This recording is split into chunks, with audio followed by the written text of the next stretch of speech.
Ito ang Broad Streamcast Communicators, ang naiiba at kakaibang plataporma sa digital broadcast. Mula Luzon, Visayas, Mindanao hanggang sa iba't ibang dako ng mundo.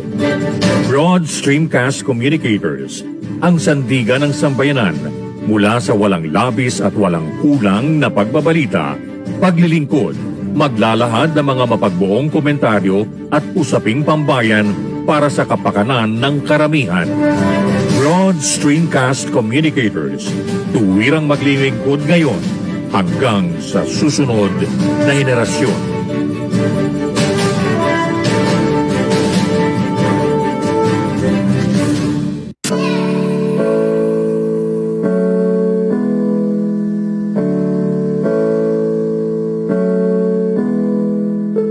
Buhay Online, chikahan at kaalamang pangkabuhayan. Ating tunghayan, pakinggan at tuklasin ang mga pangyayari at kaganapan sa mundo ng online. Buhay Online, chikahan at kaalamang pangkabuhayan. Alamin ang pinaka-latest trends mula sa trabaho at kung hanggang saan na ang narating ng teknolohiyang ito. At ngayon, narito na ang ating host, ang ating Techie Mami, si Jaye C. Bautista.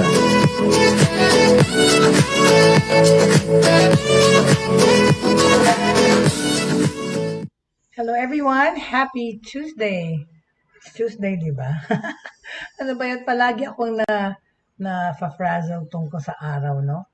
Because talaga, and we're in the subject of work from home, remote working, teleworking, and kung how are we fending or do sa mga nagta-telework who have been teleworking for more than a year now, diba? Itong ating mga issues na pinapag-usapan ay tungkol dito.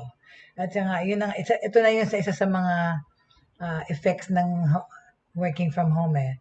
You actually lose track of time. There are times when you wake up in the morning, tas diretso ka sa trabaho mo, right? You don't know the time of day anymore. Kasi nga, like with me, parang sa akin, wala nang weekday tsaka weekend eh. Because I'm practically working almost every day. Because I do a lot of things, hindi lang kasi isa yung trabaho ko, right? Multitasker po kasi ako. And my work is actually available 24 hours a day, 24/7, right? 24/7. Because I am able to work all hours of the day. And ang kagandahan lang nun kasi po, yung aking trabaho is up to me. The time that I work, I have flex time. As a freelancer and of course a business owner as well. I have a creative marketing company po rin kasi. But yun na nga, all the things that I do are all virtual. And in this new normal, it fit right in, all the things that I do. Pero yun na nga lang, wala akong set hours because I determine my hours. But totoo talaga, when you're working from home, there's a tendency for you to be working so much more, di ba? Yung mga ibang tao kasi naisip nila before, noon pag ikaw business owner, pwede ka mag-slacken, right? Pero hindi sa panahon na to. Ngayon, because everybody's mostly online and okay, some of the businesses and work that we do are online, and of course, the World Wide Web and the internet is 24 hours.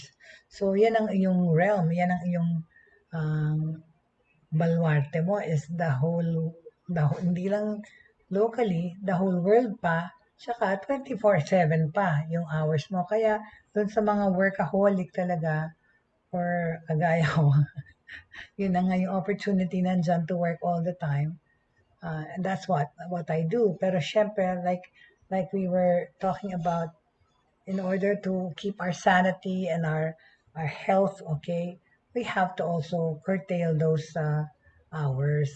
We have to make time to relax. We have to make time to have some leisurely activities. And kahit na, of course, for us to stay home, there's things we can do from the home. Or yun na nga, within your bubble or within your area. Kagaya namin dito, compound to, magkakapit-bahay kami. We gather dyan sa harap ng aming apartment complex. Diyan kami magkwentuhan, sometimes nagme-merienda, and because, nag-observe naman kami ng social distancing and all, pero kasi, yan, we stick to our bubble, right? But we are able to, because most of us are working from home and our kids studying from home, right? So, we were talking about mga remote working and kung ano yung mga effects ng remote working or the challenges it, uh, we come up with. Pero bago tayo bumalik na sa topic na yon, alamin muna natin yung nangyayari technically sa Pilipinas, no? The developments in technology or any news about technology. Well, I came across, okay, unang-una ko nang babanggitin is this is from the Philippine News Agency, the Republic of the Philippines, okay? Uh, this was a few days ago, yung Ilagan City to fabricate hybrid road train. Oh, di ba? Technological breakthrough ito, okay? Hindi to Ilagan City, okay, sa Manila. Ilagan City in Isabela Province will soon fabricate the Department of Science Technology, DOST, developed hybrid electric road train, okay? Ang HERT, hindi MRT, LRT, kundi HERT. And use this as an alternative mode of transportation. Diba? Maganda. In a virtual signing of a Memorandum of Understanding or MOU on last Wednesday, DOST Secretary Fortunato de la Peña said it was Ilagan City Mayor Jose Marie Diaz who expressed interest to adapt the HERT to utilize it as an alternative mode of transportation for frontliners, community outreach activities, among others. Okay, the city also aims to enhance the skills of students through the fabrication of the HERT. Paano? Through the HERT, the DOST hopes to serve the best interest of the people in Ilagan City, particularly on its need for an environment-friendly mass transportation facility. Okay? It can be a great complement to the existing public transportation system dyan sa Ilagan. Also, dito sa panahon ng pandemya, ang HRT ay pwedeng gamitin para sa mga frontliners, especially during lockdowns when there is a limited way of transportation, right? Or pag lina-lockdown pati yung mga public transport. De La Peña said a consortium in Isabela will do the fabrication. HERT, okay, can also help Isabela grow economically. Ang paggawa nitong HERT sa province, okay, would actually help us local manufacturing industry. It will help the local manufacturing industry of Ilagan, tsaka yung economy. It can also provide job opportunities for engineers and manufacturers. Okay? Developed by the engineers of DOST's Metals Industry Research and Development Center, or MIRDC, the HERT is 40 meters long with 5 interlinked coaches. Earlier, the DOST said the HERT could accommodate 220 passengers each time, okay? Per car pala, per coach. So, ilan yon? 5 coaches, so 5 times 220. Yun ang ilalaman nitong HERT. It was called hybrid.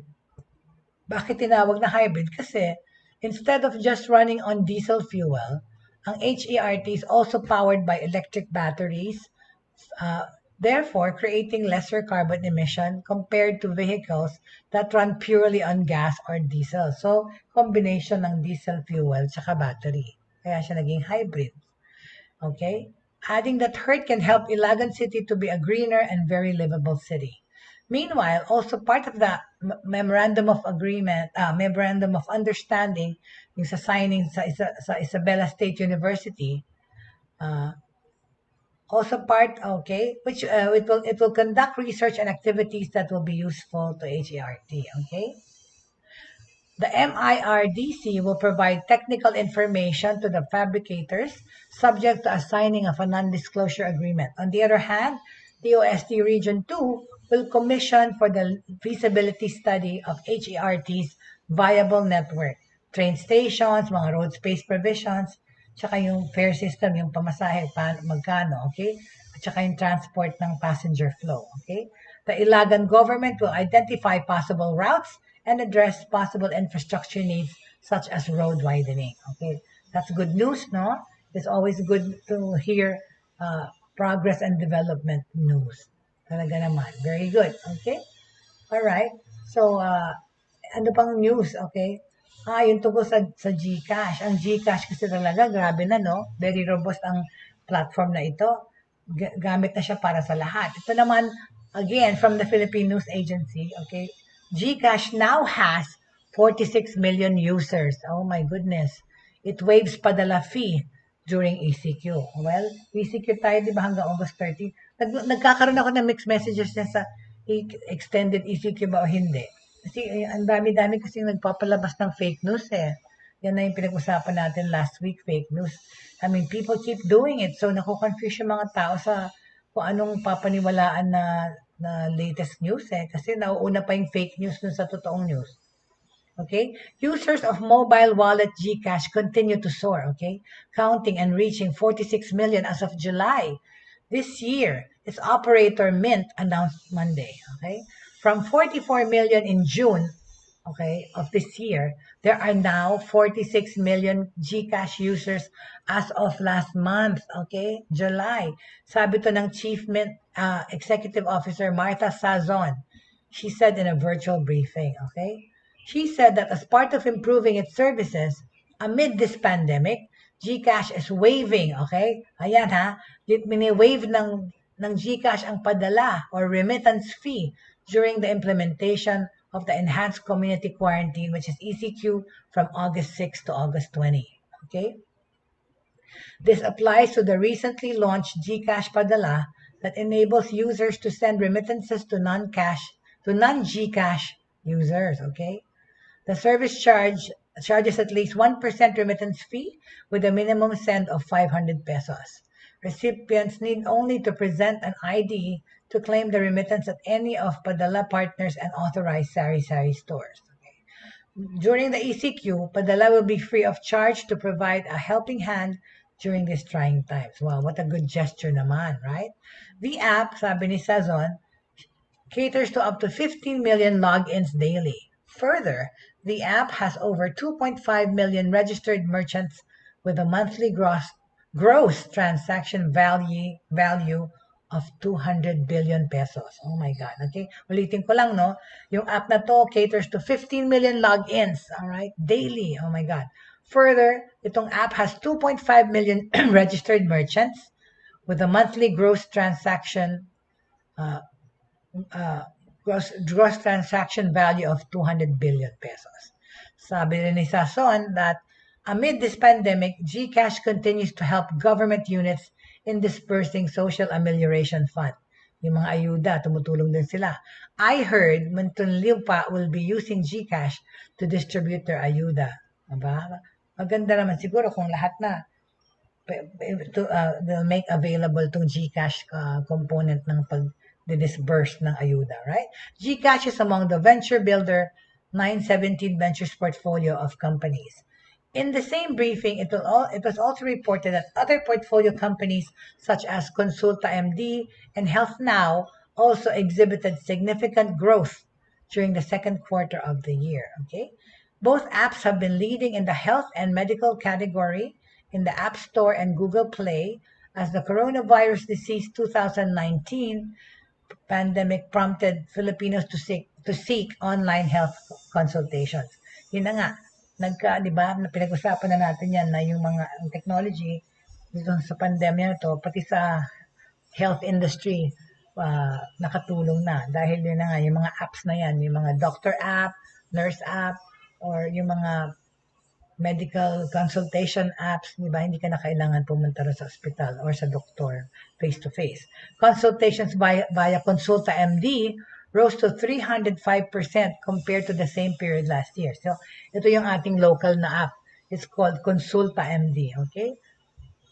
Health Nov app, ito pa may Health Nov, offers teleconsultation and online delivery of medicines, will soon offer scheduling of clinics and diagnostics. So, ayan ang mga latest and technology sa atin sa Pilipinas.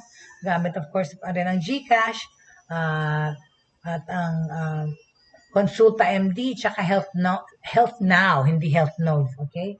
Pwede nyo itong i-download sa App Store.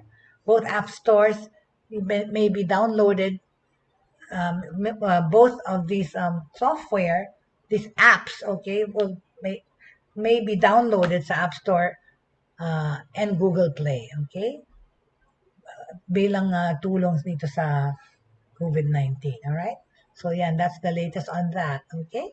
So now let's go back to what we're talking about regarding remote working, right? Challenges work from home faces in this new normal. Okay, let's talk about this. Okay, as the premium organization for human resources, itong the People Management Association of the Philippines, or the PMAP, is dedicated to create a work environment where people can be the best version of themselves. Okay, for them, the key to nation building now is an enlightened, competent, socially responsible, and influential sector of people managers who put the human aspect of work at the center, okay? Under this new normal that we're living in, okay, ang PMAP suddenly found itself facing a different set of challenges, especially dito sa work from home setup. Because nowadays, the work from home setup has become a new normal also, okay? Para dun sa mga working from home, there were very specific challenges. Small and medium enterprises, or SMEs, ano ba yan, struggled with digital connectivity. Kasi nga, di ba, with using of the internet, ang kasama dyan is, of course, in connectivity. Hindi pa nga kasi masyadong mabilis ang connection sa Philippines, right? Kulelat nga tayo sa interconnectivity of the world. Hindi lang yon. Kung gusto mo ng mabilis na internet, mas mahal ang gastos mo, mas mahal ang monthly mo na babayaran, whether it's Converge, PLDT, or Globe, or whatever. Faster internet is more expensive, okay? Many businesses, okay, were caught flat-footed in that, right? Digital connectivity. Because of the outset, because sa umpisa pa lang, not all were provided with laptops or desktop computers. Ito yung mga pinatrabaho nila sa bahay. Ang bilis-bilis ng pagla-lockdown at pagsara ng mga eskwela, pagsara ng mga opisina, at sabihin sa bahay na mag-work from home, that all needed preparation, and but we were ill-prepared, right? So some of those working from home were left to use their own gadgets, and of course, eventually, of course, like the call centers, pinauwi nila sa kanilang mga empleyado yung kanilang workstations, or some were given new laptops to use for the home, depending nga sa company, right? Many businesses were caught really unaware. But you could see the agility of the businessmen in that, okay? Sabi ng PMAP Executive Director Rene Henner. He also shared that only 17.7 of Filipino households have internet access. Pero yan, 17.7% lang, which further accentuates the problem of connectivity. Sa pag-work from home talaga, di ba? Instrumental talaga yung meron ka dapat internet, di ba? Hindi pa pwedeng wala. Paano ka makakatrabaho online, right? In addition to digital connectivity, another issue employers and employees encountered during this work from home setup is the tracking of output. Yan na nga yung sinasabi, right? Nagmadali lahat, di ba? Online education, may nadali. Pag-work from home, may nadali. Yung mga opisina or mga companies, so hindi pa handa nga sa pag-track ng output, sa pag-track ng di ba? Tsaka yun din, yung security. Some were very iffy or worry about bringing the work home, or even the information sa bahay, right? Kasi nga, sa security. Well, in addition to digital connectivity, another issue employers encountered nga is the tracking of the output. Now that work is measured through output instead of hours, it can be difficult for some businesses to monitor the productivity of their employees. Nagiging honor system na lang not unless na technology will have it in such a way na mamamonitor mo yung output through an app or through yung LAN connection nyo, or I don't know. I'm so sure baka meron na ngayong way yan, right? In addition to that, okay, however, one of the most critical problems facing the workforce during the pandemic is the psychological and mental health of the workers. Yan na naman, bumalik na naman tayo dyan. Di ba, no online education din, ganun eh. Di ba? Nagkaroon ng psychological effect sa mga estudyante, yung pag-aaral sa studying online because nga of the um, inaccessibility to human interaction, right? There have been many cases of mental health issues because when you work from home, you may not only have to manage your workplace, you also have to manage your household duties or chores. Yun na nga eh, because lalo na kung ano ka, housewife ka na, nanay ka pa, tapos nagtatrabaho ka rin. Pag nasa bahay ka na, wala nang difference, di ba? The work from home balance, that thin line, that line, that wide line became thinner, if not invisible, right? Kasi sa akin nare-relate ako dun eh, nakaka-relate ako dun sa ganong work ethics, work from home. Wala nang difference yung work tsaka home balance kasi nga you work and sleep and eat and do house chores from your home, right? So, nagkaroon din yan ng psychological effect or mental issues doon sa mga nagtatrabaho. Okay? At the same time, you also have to manage pa, hindi lang yung household chores mo. Kung meron kayong matatanda, you also have to manage your elders. If you live with them, along with having to care for your children and your husband and everybody else. So all this comes into play during work from home arrangements. Sinabi natin yan talaga. Okay? Ano pa, di ba? Yung work from home, parents juggle work and childcare during pandemic, right? Working moms bear the brunt of homeschooling din kasi while working during COVID-19. Hi, Jake, my dear. Hello, good morning. It's such a nice, um, it's so nice to see your face, hindi naman your faces, to see you. Join me, okay?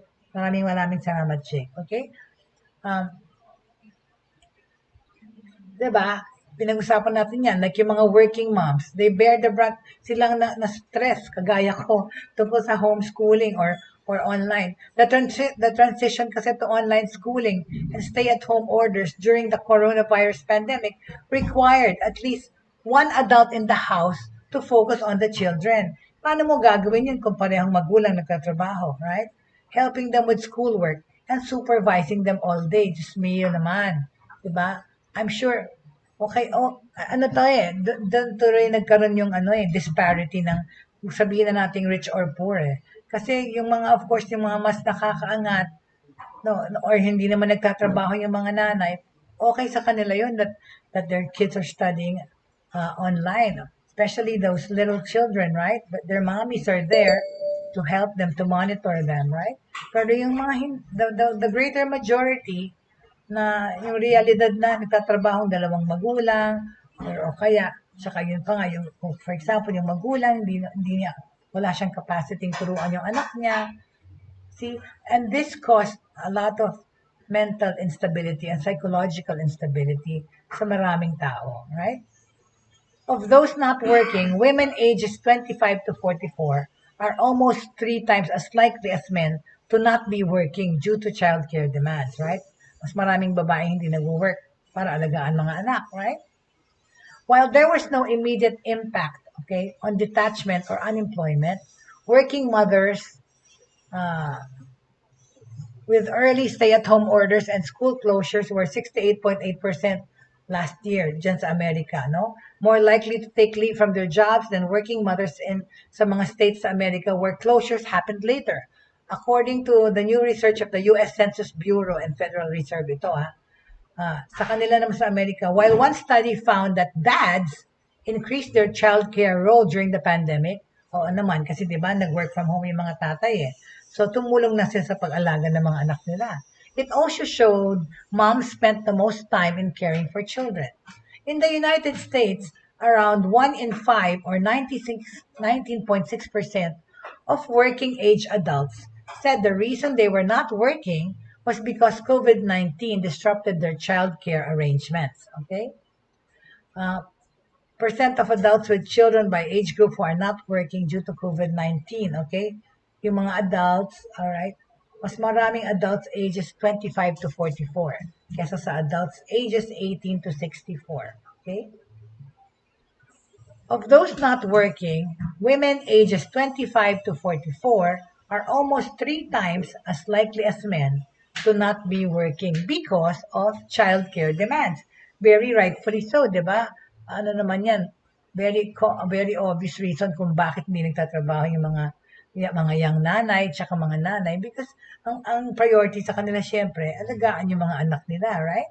About 1 in 3 or 32.1% of these women are not working because of childcare, compared to 12.1% of men in the same age group.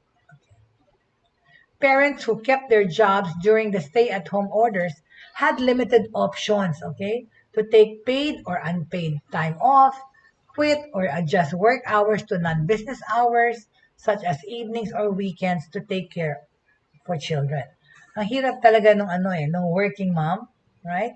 Because aalagaan mo na yung mga anak mo, tatrabaho ka rin, tapos hindi lang yung trabaho mong corporate or whatever yung household chores pa. Kaya, of course, nakatulong din naman, of course, na kung yung mga asawa nila ay also working from home, pwede naman na natin silang yayain tumulong mag-alaga sa maliliit, no? Kung maliliit pa. Or, like find time during the weekend to have playtime with the children, which yung mami hindi na magawa kasi ikaw na naglalaba, nagluluto, naglilinis pa, meron ka rin work sarili mo. So, makakatulong naman din if the dad will also help since he's also working from home, right? Okay? School closures and stay-at-home orders particularly affected working moms, but had no immediate impact on father's leave or leave of women without school-age children, according to this new study. Okay. In addition, the experimental Household Pulse Survey, started by the Census Bureau in response to COVID-19, has looked deeper into the dynamics of how working parents are balancing it all within their households and the unique anxiety they feel when caring for their young children in this environment. Okay? So ano sasabihin natin ulit? Paulit-ulit, totoo naman, working moms bear the brunt. What does bear the brunt mean? Sa atin napupunta sa atin, sa mga working moms bumabagsak, okay? Or we take the slack for this. Tayong tumatanggap ng mas malaking responsibility dito sa pag-work from home tsaka stress, okay? As the weeks wore on, the percentage of mothers aged 25 to 44 not working due to COVID-19 related childcare issues grew by 4.8%, okay? Compared to no increase for similar men, okay? So, nagkaroon ng impact, right? Itong COVID-19 sa mga nag-work from home. Among working adults, okay, who did not have anyone in their household experience a loss of income due to COVID-19 pandemic, 9.5% of those in households with children had low confidence in paying next month's mortgage compared with 4.9 in households without children under age 18. Okay? Ulitin natin, no? Para doon sa mga household na hindi nakaranas ng nawala ng trabaho because of the COVID-19, 9.5% ng mga bahay na yon with children had low confidence in paying next month's mortgage compared with 4.9 in households without children under age 18. Okay? Among women, this difference was 10.2% and 6.3% respectively. Okay? Among these same working women, 22.8% of those in households with children had low confidence in their ability to afford food for the next 4 weeks compared with 16.7% of those without children in the household. Okay? Di ba nagkaroon tuloy ng low self-esteem yung mga working mommy dahil nga isipin nyo na lang, right?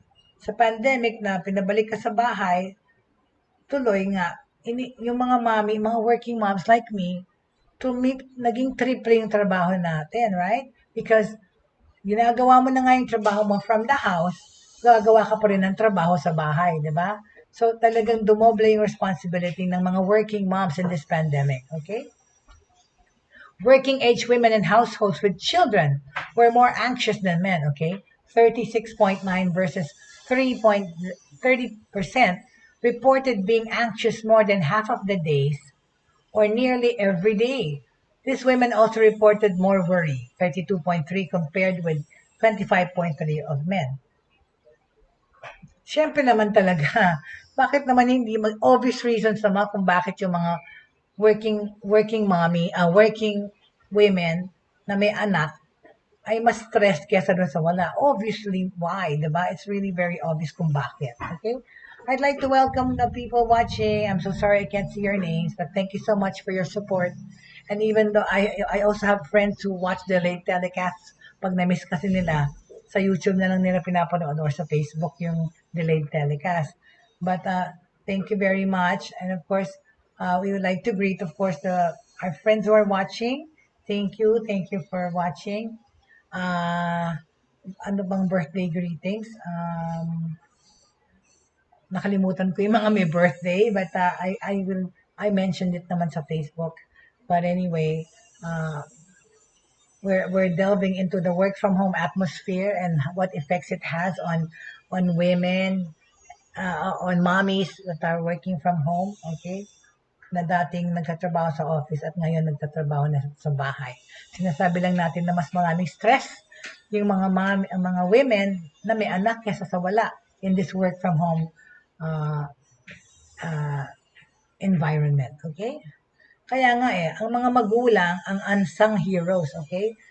Ang mga martir at hero ng panahon na ng pandemic ay ang mga magulang.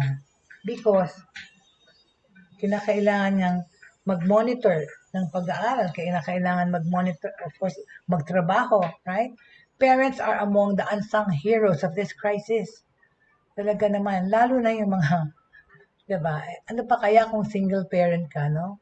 They have adapted their households and juggled work.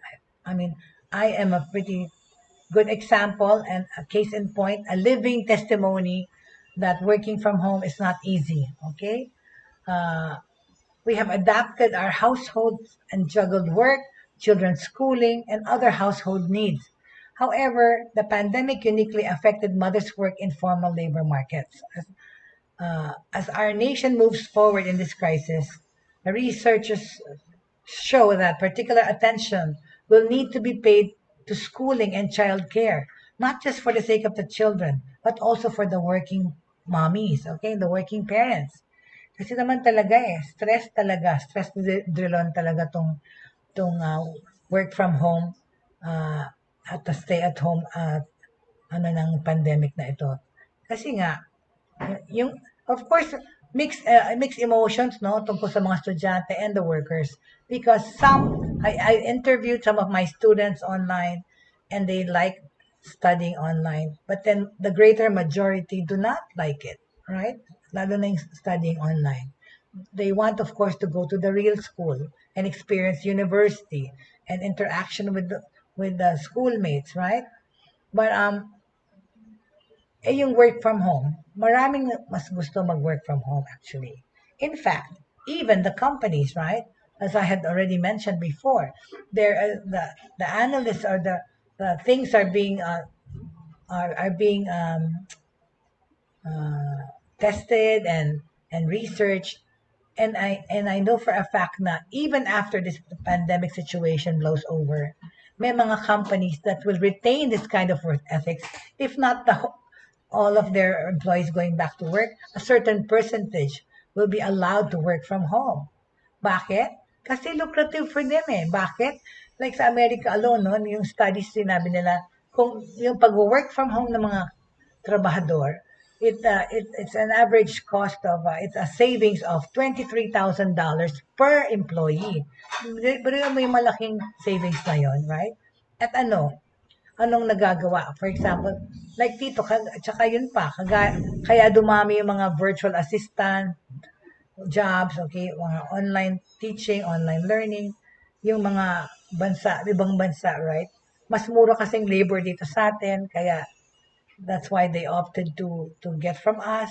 So marami na ngayon nag-work from home. Like I told you nga, I just got an offer in the email regarding possible job in America, but that I can do from here, from the Philippines. Tinanong ko yung sweldo, sasabihin ko na sa inyo, ang offer is between $12 to $15 an hour. Sinabi ko, pero full-time yon. That's 8 hours a day, $15 an hour, okay, working for an American firm to do some PR work too. Truth be told naman, nowadays, because nga of online businesses and online work, sabi ko dun sa aking, I have a kasi, she's my, parang headhunter, right, sa States. Gusto kasi yan dun eh. Pag yung resume mo, pinapasa nila sa mga kumpanya. Sabi ko sa kanya, if it's not going to be double yung what I'm earning right now, because I'm able to achieve naman that here in the Philippines, right? Already doing the things that I do. Hindi ko tatanggapin yung full-time na work because it's going to take my time away from the other things that I do. That also brings income to me. So, pero yun na nga, there are those things, because of technology and because of the times, yung working from home, maraming facets yung working from home. At maraming ring avenues or medium na pwede mong pagkuhanan ng trabaho na gagawin sa bahay. Alright? Naaamoy ko yung aming lunch. Parang daing na hindi, hito yata. Prito, can you believe it? Ang lunch ko ay pritong hito, tsaka pinakbet. Right? Vegetables, kaya kasi kailangan. At may daing na bangus pa. May hito na, may daing na bangus yung naaamoy ko, actually, yung suka niya. But anyway, courtesy of my beloved Jenny. Okay? Sa amin, dito, kagaya namin, yan, kami, work from home ako, kami, work from home. Pero siya, at least, siya yung nagtahandle ng cooking part. Pero ako rin, when I have time, kasi I multitask. I'm so used to multitasking, and of course, I'm working all the time. But as a respite, ang aking respite, ang break ko kasi cooking eh. So in between din, nagluluto rin ako. Pero for the most part, ayun nga, kaming naka-work from home, kasi siya rin ang trabaho niya is in the home kasi kami ng food, right? Siya ang nagluluto ng everyday naming mga meals kasi gusto niya yung gawin. Pero tsaka kasi nakakaano na rin sa akin yon because kagaya ng itong topic natin ngayon, na yung mga mommy ang nasa stress ng work from home kasi when their husbands are also working from home. Ako nga, I have students in my ESL teaching task. Kawawa yung mga ibang mommy doon, nagle-lesson sila mga alas 12 ng gabi or 11 o'clock. Pagtulog na yung husband tsaka children. Because of the pandemic, everybody's home, and then even the schools, kunyari, summer vacation sa Taiwan tsaka sa Japan, sabi ng estudyante ko, my goodness, ito lang ang oras niya para sa sarili niya because breakfast, lunch, and dinner she has to make for her family, right? At the same time pa, she's also working part-time online. Tapos tuturuan mo pa yung anak mo ng school kung meron. Nakakaloka for the mom, right? That's why most of the affected ones nitong work from home are the mommies, right? Pero yun na nga, mabuti naman din because working from home na rin yung mga tatay, it's a good thing for them to share also in the tasks and chores of the mom, right? Kagaya ng sinabi ko, tumulong minsan pag-alaga ng anak, tumulong pag-review sa anak, habang yung nanay naman na nagtatrabaho, o yung nanay naglilinis, o yung nanay ay gumagawa ng ibang things. So, tulong-tulungan lang, right? Okay. So that's my take on mga mommies nagkakaroon ng bigger responsibility itong pandemic, right? So, okay, di ba? Sabi natin, okay, from time to time, we will talk about breakthroughs in technology and even news, all right? Ayan, di ba? Isa pa, itong work from home, ano pang klaseng work, isa pang itong pandemic na to, tsaka itong era na to, uso yung mga vlogging, right? Vlogging, video vlogging, ang laki-laki ng mga kinikita ng mga nagva-vlog kasi hodang kahit na anong kalokohan lang ang binablog. Ang Pilipino ay gustong-gustong, at hindi lang Pilipino, yung mga tao is interesado sila sa nangyayaring skandalo sa buhay ng mag-asawa or mag-boyfriend or kung ano yung mga sinashopping at saka yung mga TikTok at mga basta anything that happens no reality ito nang evolve from the reality TV na pinanonood nyo yung mga Kardashians or stuff eh. Ito, totoong mga tao, real life, uh, the real lives of people that people want to look into, right? Diba? So, ngayon, sabi ng gobyerno, social media influencers are warned that they will be charged to pay taxes. Kasi yan, pinagmamalaki-malaki yung mga kinikita nila dyan. O ang BIR naka-standby. Hello, 'di ba? The Bureau of Internal Revenue or ang BIR reminded social media influencers to pay their income tax and business tax as it warned that they may be held criminally liable for failure to comply with their obligations. Talaga naman eh. Yang si Tulfo, 'di ba, ang pinaka-highest paid vlogger dito sa Pilipinas, right? I heard, no, 'di ba? Seven figure salary a day. 7 figures, right? Ang kinikita. Diyos mio, hindi mo na yata mabilang yung earth maubos. Kahit ano, right? Okay? In its Revenue Memorandum Circular 97-2021 released last Monday, the BIR said it has been receiving reports that certain social media influencers have not been paying their income taxes despite earning huge income from different platforms. Yun na nga, visible ka na nga eh, so hindi ka pwedeng hindi magbayad dahil talagang hahabulin ka, right? Apart from this, yung BIR cited reports that they are not registered with the BIR or are registered under different tax types or brackets or yung line of business na dinideclare ay iba, but are also not declaring their earnings from social media platforms for tax purposes. Okay? This circular is therefore issued to clarify the tax obligations of all social media influencers, individual or corporation, with the end goal of raising revenues from their undeclared income kasi hindi fair naman talaga. And at the same time, pinapaalala sa kanila ang kanilang obligasyon under the law of the possible consequences of their failure to pay taxes. Diba? Sa Amerika, napakamalaking deal ang hindi ka magbayad ng taxes. Kulong ang kasunod nun talaga. Imagine? Yung mga public figures like si Martha Stewart. Martha Stewart is a very popular TV personality na siya yung nagtuturo ng mga what to do in the home, cooking, hindi lang cooking, gardening, lahat-lahat, basta milyonaryo yun. Bago si Oprah Winfrey, sikat na yung si Martha Stewart. Nakulong yon for tax evasion. See? Was it tax evasion or hindi pala, nakulong siya because of yung leak yata sa sa stocks.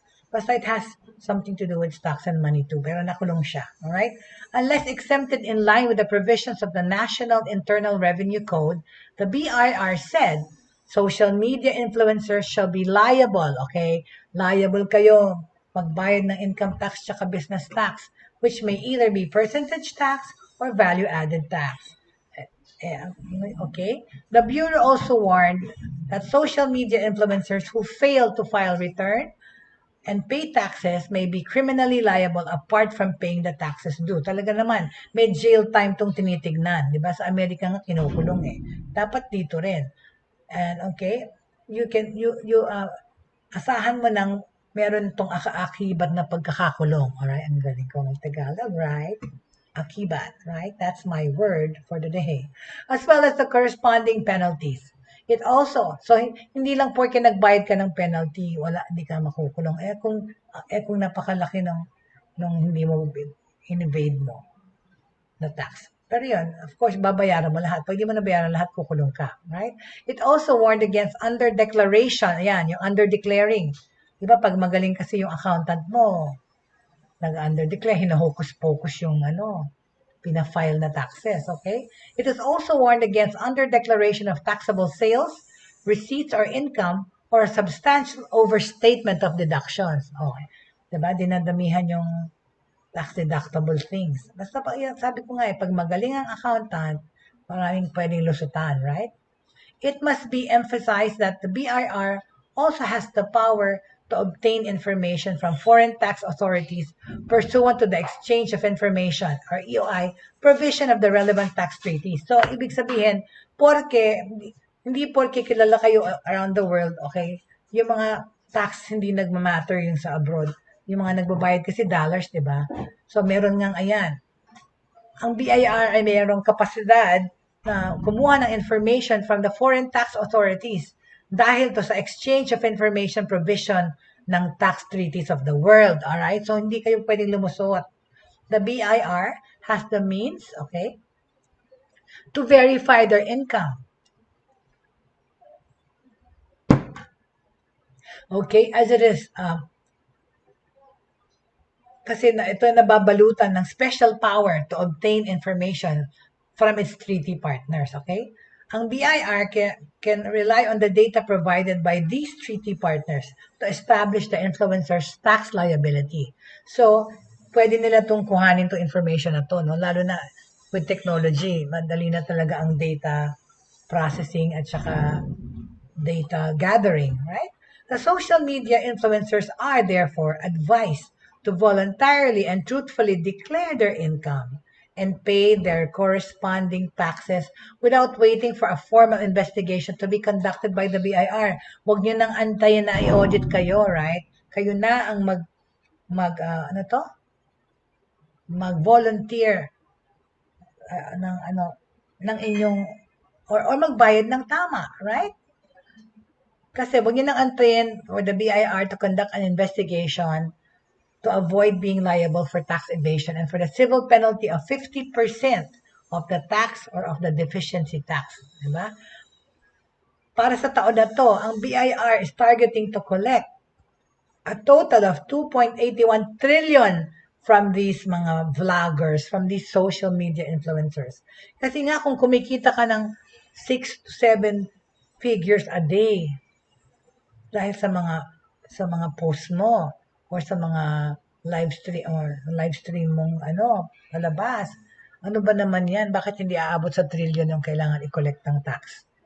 Na hindi naman dinedeclare, I'm so sure, right? It has so far collected 1.206 trillion as of end of July this year, based on the latest preliminary BIR data obtained by the Business Mirror.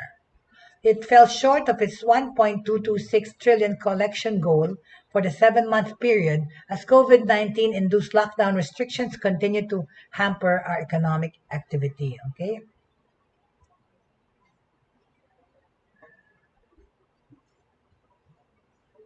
So yan yung mga influencers natin dyan, social media influencers, please beware, please be mindful na kayo ay kailangan na magbayad ng tax, alright? Alright. Ano pa ang ating balita na online? Oh my gosh. Alright. What else? So, yun ang ating today, okay? Yung tungkol sa GCash, tapos tungkol dito sa influencers taxes, tsaka yung tungkol sa hybrid na train sa Ilagan Isabela, right? Yun ang ating mga balita for today. So we're going to be doing that right now, no? From time to time when we hear of certain news regarding technology, ibabanggit na natin yun sa araw na episode na yun, okay? All right. So yesterday we talked about life and work, 'di ba? The blurred line of working from home. Sinabi natin yung mga concerns, right? Kasi some people think that working from home is a convenient setup, a perfect situation to earn money and to have more time with the family. For business process outsourcing worker na si Sophie Sanchez na resource natin kahapon, 'di ba? Sinabi niya, it is convenient most of the time. Oo naman talaga. But then she also said that she had to make a lot of adjustments just to meet the demands of work and the demands of the family and the domestic situation. Totoo yun, di ba? Kasi ako nakaka-relate talaga ako dyan, okay? So, ah, kasi di ba, dati-dati, pag nakauwi ka sa bahay from your work, anong ginagawa mo? Ginagamit mo yung internet para i-check yung email mo, tsaka para pag mag-social media ka, diba? Kasi sa trabaho, hindi mo naman dapat gawin, okay? Pero nga, okay, ngayon, because nag-work from home ka, you had to compromise in a way, diba? Aside from the safety during this pandemic kasi, diba? You yung marami namang advantages yung pag-work from home. Like yan, yung transportation, yung safety mo, di ba? Dahil yung mga kumpanya, ayaw na umalis ka ng bahay. So, yan, maayos yung ganong way ng ganon. Because a lot of the people who talk about advantages of this work from home is the transportation or yung cost or savings na nagagawa nila dahil sa mag-work from home, right? Because they don't have to commute to work. Some people have to travel like 1 to 2 hours to get to work every day. Tapos, so, bali 2 hours, babunta, 2 hours pabalik. So, 4 hours ng araw mo, at least, nagagamit mo na ngayon yung hours na yun to be more productive, to at least, maybe to earn more, or to save na lang from the time and give you more time to spend with the family. Yun na nga, right? So, yun yung pinag-usapan natin kahapon. Kaso, si Dr. Agnes Casino of the National Center for Mental Health, di ba? Siya yung nagsabi that maintaining a work-life balance in a work-from-home setup is hard, especially when one has to take on different roles at different times. Yun na nga yung sinabi natin, may kagaya ko na nag-work ka na, ano ka pa, housewife ka pa, nanay ka pa, kailangan mo i-juggle lahat. So, ako rin na ano ko yun kasi before, di ba? Siyempre, like me, before I was used to, of course, I had a stint at Soler for 2 years. So I was really going to work every day. Tapos na 2 years na yun, I went back to doing my other freelance things and of course restarting our creative marketing agency company, and at the same time do my online teaching. So I had to uh, to juggle, and I had to struggle and juggle all this time. And ano lang, buti na lang kasi yung aking mental stability ay mental na ako before. Sanay talaga ako mag-multitask. So, hindi ko masyadong iniinda yung stress. Kasi sa akin talaga, I eat stress for breakfast, lunch, and dinner. Without stress, my life would be boring. For me kasi, I'd rather be busy than be bored, right? Pero for most people talaga, nagkaroon yan ng strain sa mental capacity, right? So, yan ang sinabi ng enemy, ng ano to?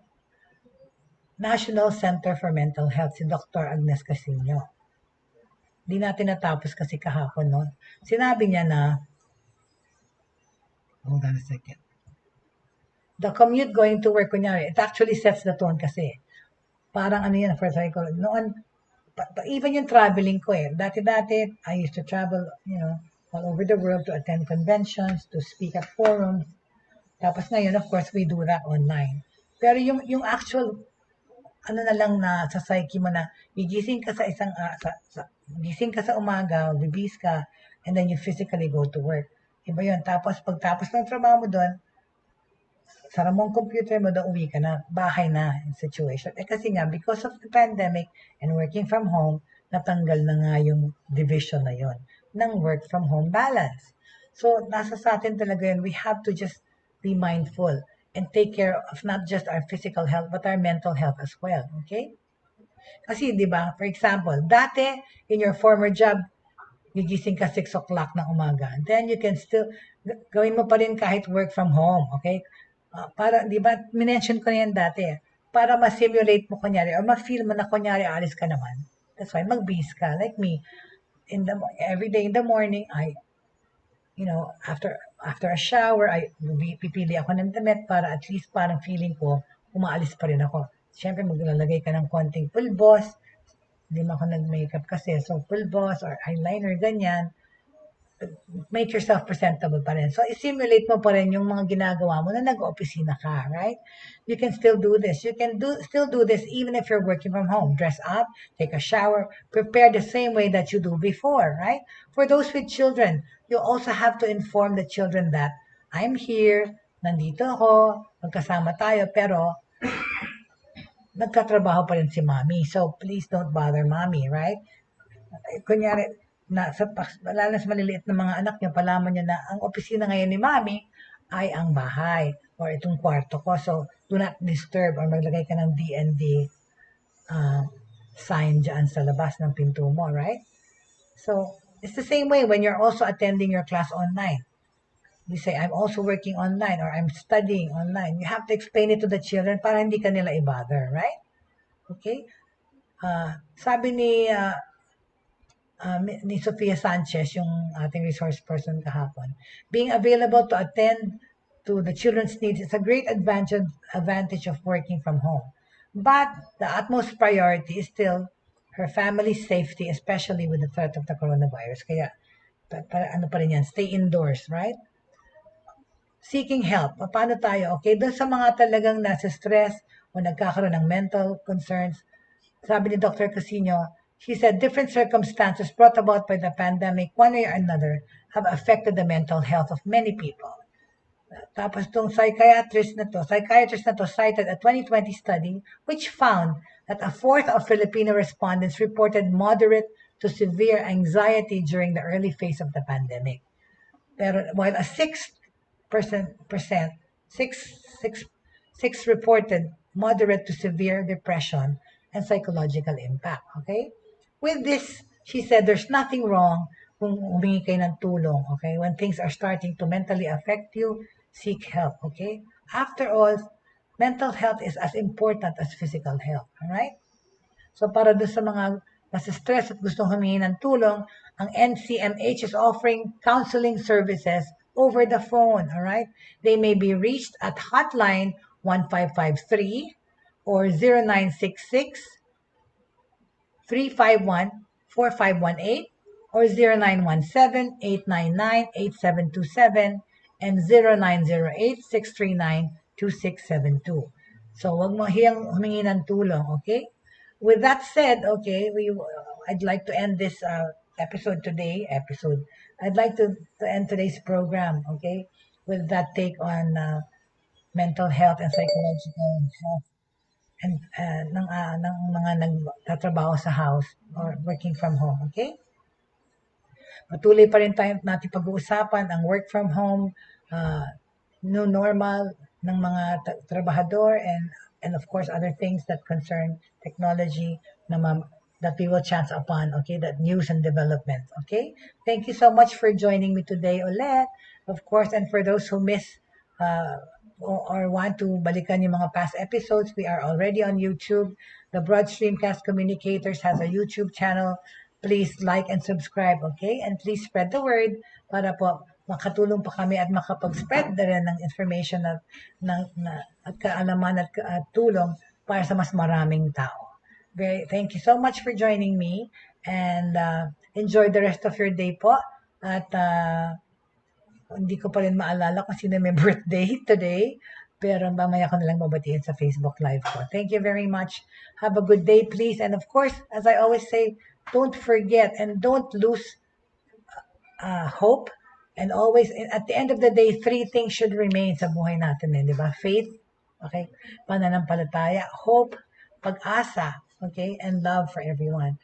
Because if we have faith, hope, and love, okay, we can live harmoniously in this world and be hopeful that there's going to be a brighter tomorrow, okay?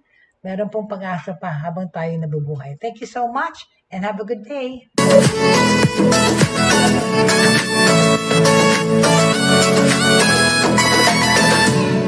Inyong natunghayan at napakinggan ang mga makabagong pamamaraan sa mundo ng online sa pamamagitan pa rin ng Broad Streamcast Communicators. Hanggang sa muli, maraming salamat po. Power on.